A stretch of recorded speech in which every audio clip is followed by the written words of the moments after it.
Hello everyone, my name is Madison and welcome back to Hopp'in. And as you all know, I moved from Cleveland, Ohio to Orlando, Florida last year, and as a hurricane is barreling towards any part of the state at the moment, there's no time better than now to help you guys create an evacuation plan and an emergency kit for your exotic animals. It is incredibly important to remember that your exotic animals and your pets in general rely solely on you. So in a state of emergency, they rely on you to help them out and get them out of harm's way or bunker down and keep them safe and ride out the storm. This video is not just for hurricane emergencies, but all emergencies and what to do for your exotic animals. The absolute most important thing for you and your animals is number one, water. Purified or distilled water is nice to have on hand. You could also just fill up a big old gallon tub full of water. If you don't have dechlorinator, just let it sit for 24 hours and let that dechlorinate as it evaporates. Now let's say this emergency is making you leave your home.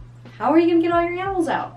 Number two, carriers. These are phanariums. You can find them nearly at any pet store, and I have a lot of them. Depending on which exotics you own, you might need a carrier per animal or a carrier per tank. In my situation, having both large reptiles and small amphibians, I kind of have to do a mixture. So in the phanariums I just showed you, not all of my animals can fit in something that size comfortably for a few days to a couple weeks. For example, for my large Chuckwalla, Jada, I have a rabbit carrier for her.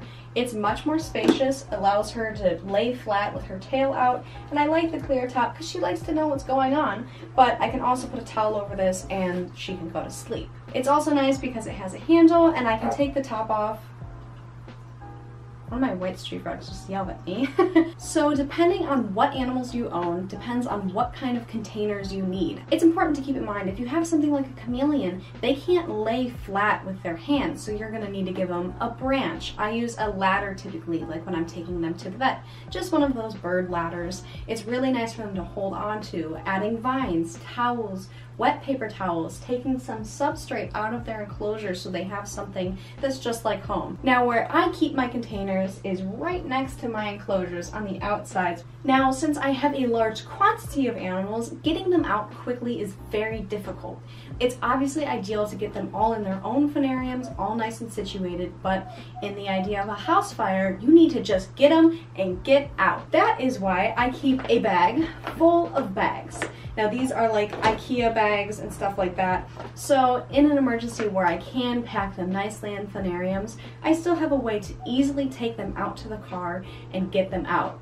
In the state of a fire, pop them in a bag. It's not ideal, but smoke inhalation or flames are also not ideal. So I keep these on hand just right next to the enclosures, and in case of an emergency, I can either pop the phanariums in here or I can pop a toad in here. Now something that's incredibly important with reptiles is number three, heat. Let's say you have reptiles that require a high basking point, and being without that heat for even a day can be devastating to their bodies. You need a way to produce heat without electricity. Now of course generators are absolutely amazing, but not everybody can have those and where they're living or can afford those. Now I absolutely, incredibly, highly recommend Ryobi power tools. They're affordable and the attachments to these batteries are insane. You can go from a weed whacker to a painting light to a little generator, everything. I live in an apartment, so it's really nice to have something so convenient. These batteries can work my drill, and they can also work an emergency light and a fan, because I live in Orlando, so if I'm doing an outside event, you just pop one of these bad boys in the fan attachment and you're cool. I own 6 of these batteries. I keep them fully charged basically all the time, but when there was news of this hurricane coming in, I made sure to charge them all. It's also important to keep in mind, if you haven't ever worked with power tools before, these are alkaline batteries. You really don't want to set this on the charger and leave it like your iPhone, even though you really shouldn't do that either. Keep an eye on the batteries while they're charging. While it's extremely rare for there to be something going wrong, these batteries are no joke, and you do not want them exploding in your house. So keep in mind, if you're going to buy these, read the manual on them. It's just something to keep in mind. And something I just slightly touched on, number 4, staying warm or staying cool. Depending on your emergency, you're gonna have different temperature fluctuations. For example, here in Orlando, if a hurricane takes out my power, I need to keep my animals predominantly cool. While my reptiles will be loving it and it'll be nice because I don't have to worry about them getting heat, I need to worry about my amphibians overheating. That is what's nice about Ryobi. They have their fan attachment. I can make sure that there's air circulating. I can move my amphibians to a different room, let the reptiles heat up in a different place, and keep my living space and their living space cool with a fan. But for example, the disaster that occurred in Texas during the winter, you needed to stay warm. For example, you could use this Ryobi attachment and plug in a space heater and then use a Mylar or emergency blanket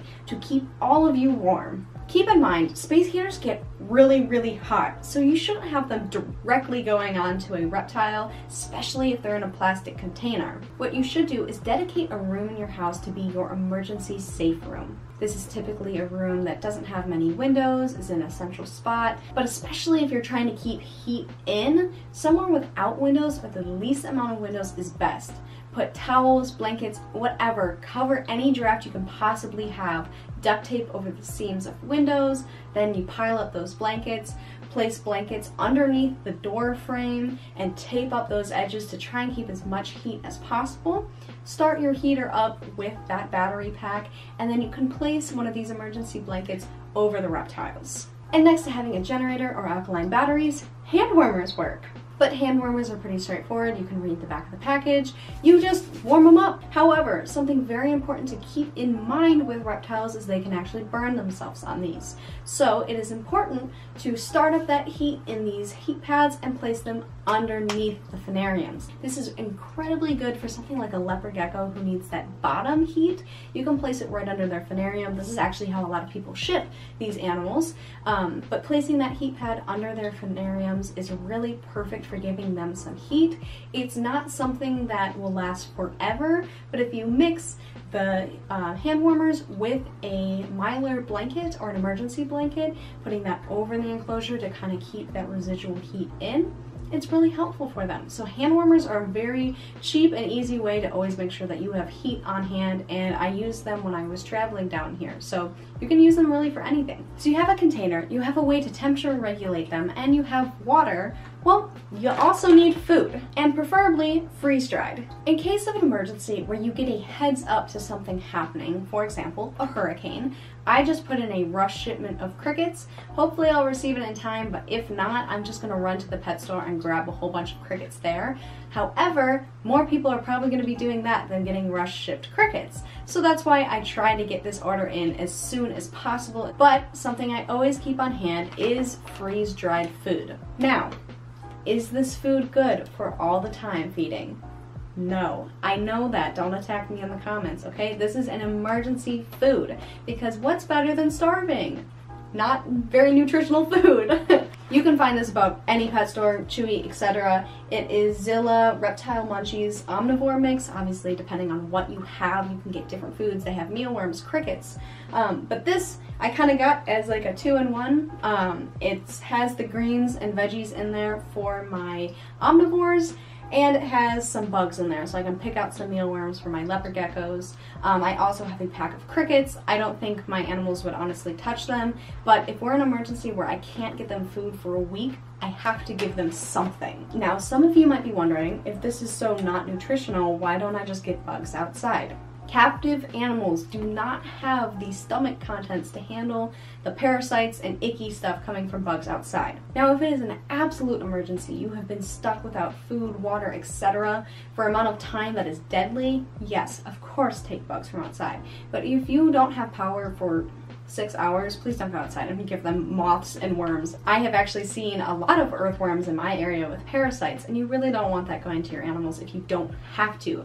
That's why I suggest getting this freeze-dried stuff. Giving your animals that are without UVB for a little bit some calcium with D3 in here will help out on the nutrients contents, but at least it's something. So freeze-dried food for emergencies, not feeding normally. So now you have your emergency supplies, but something you might not be thinking about is your extras. So number 6 is having extra supplies always on hand. I absolutely always have an extra bulb on hand, whether it's UVB, heat, just light in general. I have extras of everything. So if you're going to be stranded in your home or you had to relocate somewhere else, you really need to have those extras on hand because it might be too dangerous to go out to a pet store, or the pet stores are one, not going to be open, or two, they're going to be completely out of everything because they're not getting their shipments either because their trucks can't come in. And then having supplements, of course, goes along with the food situation because freeze-dried does not have as much nutrients, so having your calciums, liquid calciums, etc. It's really nice to have that on hand so you can make sure your animals are still getting their nutrients even in a time that is uncertain. Now you might think you have absolutely everything you and your animals will need, but actually, number 7, first aid kit. This is actually a human first aid kit that I turned into a reptile first aid kit, so you should have one for yourself as well. Now let's say you have a storm that creates a power surge, lightning strikes your building. You should have all of your heat bulbs on surge protectors, but let's say something malfunctions, your bulb explodes. I have actually had this happen before, not because of a power surge, but because of a faulty light bulb. That's why I no longer use Exoterra.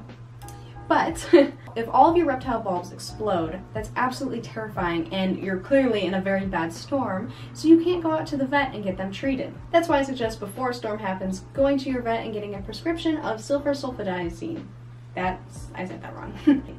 Silver sulfadiazine. It helps with burns. It's just a cream that you can apply after cleaning their burn, and I'm telling you, this stuff is absolutely magic, and all exotic owners working with heat bulbs or heat mats or heat tape should use this stuff and should have it on hand always. You have no idea how many animals can get themselves into situations, even if you're incredibly safe. Then scrapes, cuts, etc. It might happen in transportation. You're moving really quickly, you need to get them away from this emergency. They might get cut up or bruised down the way. Having polysporin, this is Neosporin without painkiller. You have to double check the ingredients. I know some of these polysporin brands were adding the painkillers. You're just looking for the healing properties, not the painkillers. So that's what the difference is between Neosporin and this. And then you need something to apply it with. Q-tips. Oh my goodness. Q-tips are your best friend when it comes to exotic issues. Having Q-tips for anything is really important. Gauze, etc. All the cleaning stuff you'd have for people, that is, the instruments, you should also have for your exotics. Having oral syringes is also incredibly important. For example, chameleons are only going to be drinking dripping water. You can syringe water to them to keep them hydrated. Keeping a bottle of unflavored Pedialyte on hand is also super important when it comes to emergencies. Dilute Pedialyte, 1 capsule of Pedialyte to 10 capsules of water. That is the cap that is on the Pedialyte to dilute. In a stressful event, a lot of my amphibians probably wouldn't eat, and if we go, a few days to a week without eating, I'll just give them a 2-hour soak in that unflavored Pedialyte to help them get some nutrients and hopefully stimulate some appetite. And then of course, if your animals are on any medication or they have a reoccurring event that happens with a stressor in their environment, keep that on hand for emergencies. You may have all the supplies and everything you need for an emergency, but if you don't have a plan, you're not going to get anywhere.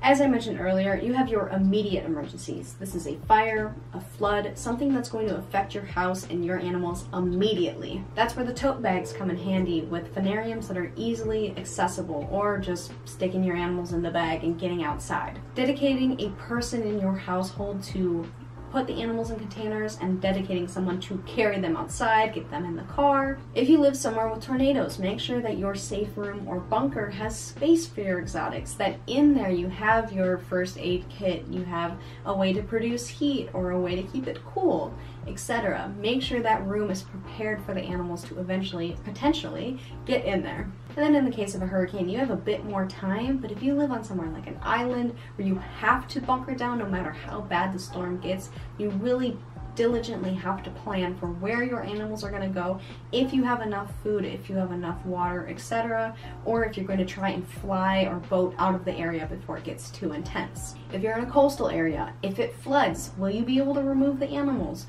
Will you have a flotation device that fits the animals?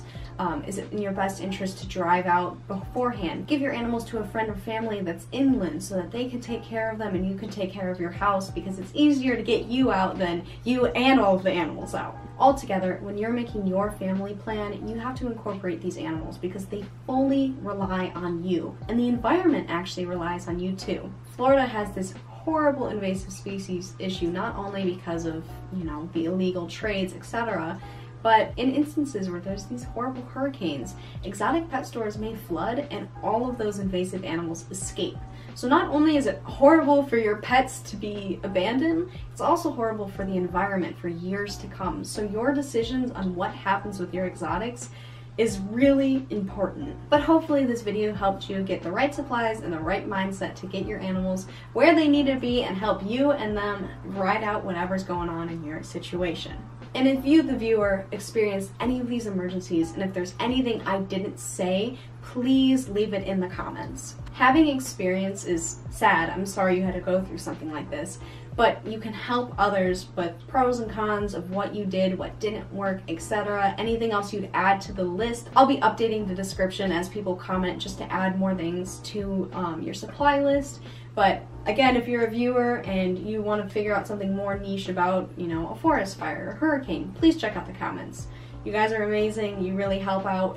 The community grows with people helping out. So please treat that comment section as a way to, you know, help people out in emergencies. So thank you guys so much for watching. Again, I hope this helped you out and have a happy day. Goodbye.